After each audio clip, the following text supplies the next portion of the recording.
پڑھتا ہوں تو کہتی ہے یہ خالق کی کتاب ہے، مثل یہودی یہ سعودی بھی عذاب، اور اس قوم کے بارے میں کیا لکھوں فراز، کعبے کی کمائی سے جو پیتی ہے شراب۔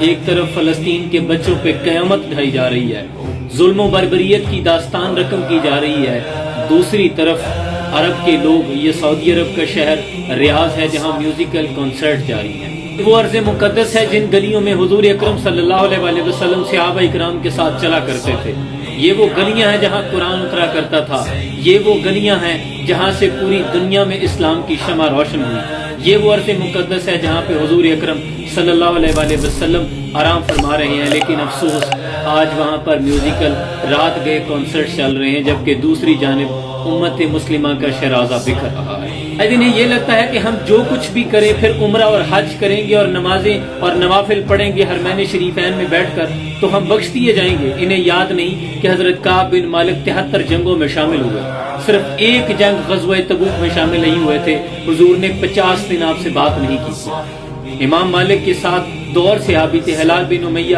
اور مرارہ بن ربیعہ، یہ غزوہ تبوک میں بغیر عذر کے شامل نہیں ہوئے تھے، حضور نے 50 دن بات نہیں کی۔ حضور کے دل کو ٹھیس پہنچی تو قرآن نازل ہو گیا۔ سورہ توبہ میں اللہ نے فرمایا کہ محبوب جن سے آپ کلام نہیں کرتے زمین ان کے لیے تنگ کر دی گئی ہے، اور ان سے آپا نے پھر خود کو ستونوں کے ساتھ باندھ کر سزا دی کہ یا رسول اللہ ہمیں معاف کر دیں، اب دوبارہ اگر میدان جنگ سجا تو دنیا دیکھے گی کہ ہم کیا کرتے ہیں۔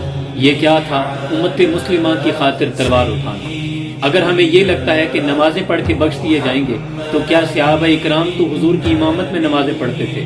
کعب بن مالک کا چھوٹا مقام ہے، بدری صحابی ہے، ان کا ٹائٹل ہے رضوان اللہ تعالیٰ اجمعین، ان پہ اللہ راضی ہے۔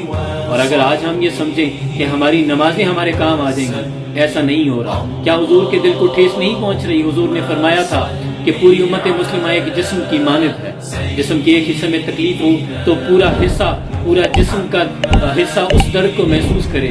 کیا ہمیں وہ درد محسوس ہو رہا ہے؟ رب کعبہ کی قسم کہ اللہ کو نمازیں اور روزے نوافل اور حج و عمرہ نہیں چاہیے۔ محبوب نے بات نہیں کی تو اللہ نے فرما دیا کہ محبوب بے شک صحابی صحیح لیکن زمین تنگ کر دی جائے گی۔ اللہ کے رسول کے دل کو ٹھیس پہنچی تو اتنی بڑی آیت اتر آئی کہ آج اللہ کے رسول کے دل کو ٹھیس نہیں پہنچ رہی۔ فلسطین میں ننھے معصوم بچے شہید کیے جا رہے ہیں اور یہ کہتے ہیں کہ ہم اللہ اللہ کر کے بخش دیے جائیں گے۔ محمد کا در چھوڑ کر جانے والوں، ہوا نہ گزارا تو پھر کیا کرو؟ ہمیں کیا ہے، چلو تم خدا ہی کو مانو، خدا اگر نہ مانا تو پھر کیا کرو؟ اقبال نے فرمایا تھا کہ یہ جو فاقہ کش موت سے ڈرتا نہیں ذرا، روح محمد ان کے بدن سے نکال دو، اور اہل عرب کو دے کر فرنگی تخیلات، اسلام کو حجاز و یمن سے نکال دو۔ طرف امت مسلمہ کو شہید کیا جا رہا ہے اور یہ اپنی عیاشیوں میں مصروف ہے۔ اس دور میں میں اور حجام اور حجام اور ساقی نے بنا کی روش لطف و ستم، اور مسلم نے بھی تعمیر کیا اپنا حرم، اور تہذیب کے آذر میں تو رشوائے صنم، اور ہاتھ بے زور ہے دل الہاتھ سے خوگر ہیں، امتی باعث سے رسوائی پیغمبر۔